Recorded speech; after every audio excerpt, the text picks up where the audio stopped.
What's up, everyone? Welcome to the video.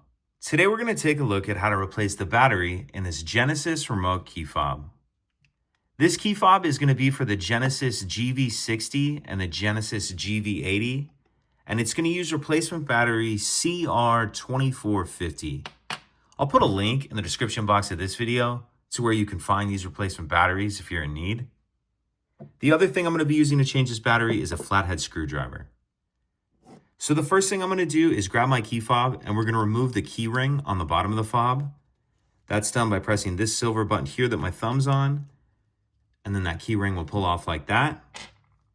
Now if we grab our screwdriver and we take a look in the space behind where that key ring just was, might be a little bit difficult to see, but there's this notch right here that I'm touching with the end of the screwdriver.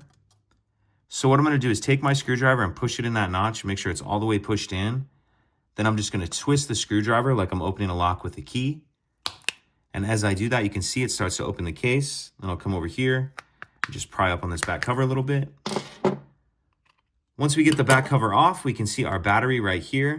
And for this part, I'll grab my screwdriver and just carefully use it to push the battery out of that holder like that.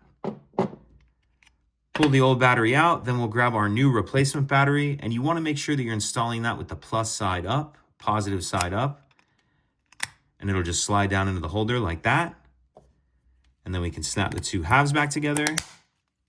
And then the final thing we need to do is put our key ring back on. So taking a look at this key ring, you can see the one side has this long tab right here. That longer tab is going to go on the side towards the silver button. So it'll go like that. It'll just snap into place. And that's it. If you could take a second to like and subscribe, it helps us out, and I'd appreciate it. Thank you.